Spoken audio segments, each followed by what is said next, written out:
When people think of movie studios created during the silent era that still exists today, they often think of Warner Brothers, Paramount, and a few of the other big ones. However, United Artists, founded by some of the biggest silent stars, is also still chugging along, although it's a name that has disappeared and reappeared over the years. United Artists was founded in 1919 by Charlie Chaplin, Douglas Fairbanks, Mary Pickford, and D.W. Griffith as a place where they could have complete control over their pictures. Fairbanks was the first to start making films under this new venture, as Chaplin had a few more left in his first national contract. Chaplin's first movie for United Artists was A Woman of Paris, which was also his first drama. It was also the first film he directed in which he did not star as the Little Tramp, and in fact he only appeared in a brief unrecognizable and uncredited cameo. Unfortunately, A Woman of Paris flopped, as audiences were not interested in seeing a Charlie Chaplin movie without Charlie Chaplin. His next feature, The Gold Rush, was a big hit though. In addition to Chaplin, Fairbanks, and Pickford providing films for UA, they also made distribution deals with other high-profile producers, including Howard Hughes, Buster Keaton, and Samuel Goldwyn.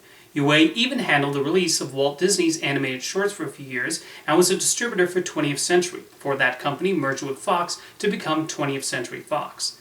United Artists had success throughout the 30s, but Griffith did not last very long with the studio, and Douglas Fairbanks then passed away in 1939, leaving mostly Pickford and Chaplin to take care of the company. The 40s had the occasional success like Chaplin's The Great Dictator, British imports, and even some Alfred Hitchcock pictures, but UA otherwise suffered from financial difficulties.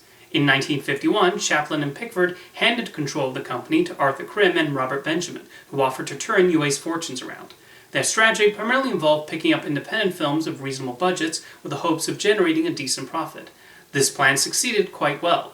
The adventure film The African Queen, The Western High Noon, and the courtroom drama 12 Angry Men were extremely profitable for them, and they also released 3 of Stanley Kubrick's earliest movies, Killer's Kiss, The Killing, and Paths of Glory. Maybe the most notable triumph for United Artists during this period was the film Marty. Made for $350,000, Marty proved to be a crowd pleaser and won both the Oscar for Best Picture and the Palme d'Or at the Cannes Film Festival. One of the more expensive productions UA released was Around the World in 80 Days.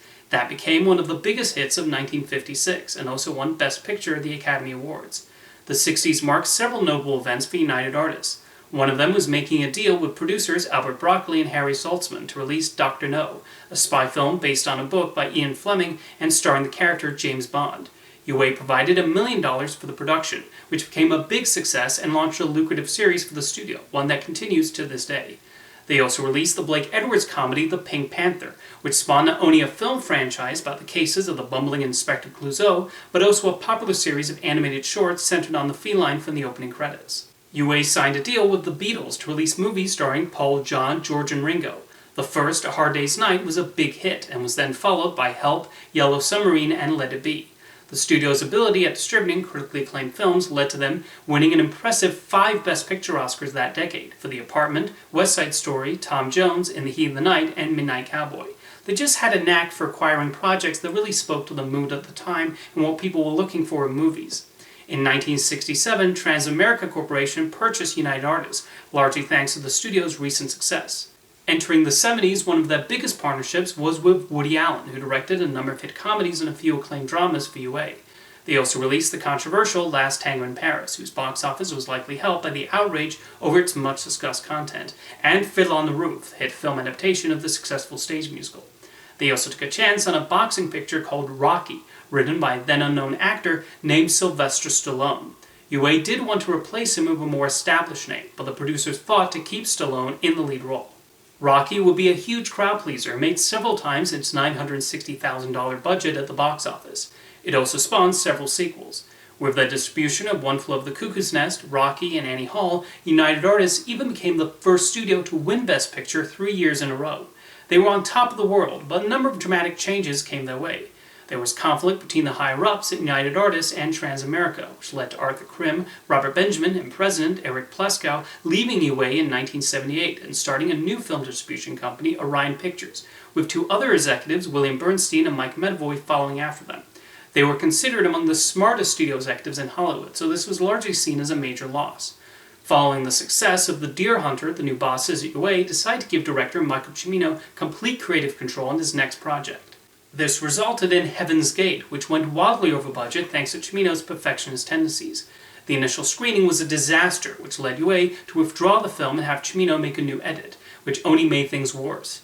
On a $44 million budget, Heaven's Gate made only $3.5 million and was largely credited for ending the new Hollywood era of filmmaking.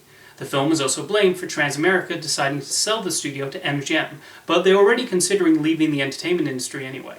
In 1981, MGM owner Kirk Kerkorian acquired UA for $350 million, an impressive sum at the time, so that was a no-brainer of a deal on Transamerica's part.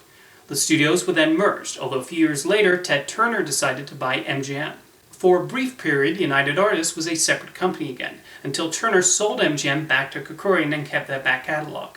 MGM and UA formed one company, with the United Artists name taking a back seat to MGM most of the time. The James Bond series did continue to be released under UA though, until Tomorrow Never Dies. Other films distributed under that banner included Child's Play, Rain Man, The Birdcage, Ghost World, and Bowling for Columbine. Even though it looked like United Artists was basically sidelined, I do think MGM probably would not even exist today without that merger, as James Bond has saved them a few times from bankruptcy, not to mention their lucrative library.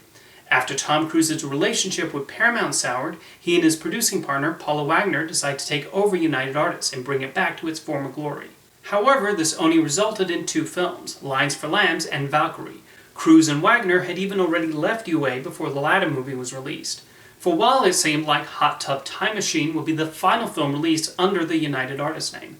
It did not help that MGM was having major financial problems in the early 2010s, which also forced them to sell some movies to other distributors. Finally, it was announced in 2019 that the distribution partnership between MGM and Annapurna Pictures would be named United Artists Releasing, bringing it back into the spotlight. The first film released on the UAR was Laika's Missing Link. MGM's done well the past few years, with a nice variety of movies, but Annapurna has not distributed a film since Where Did You Go, Bernadette in August 2019.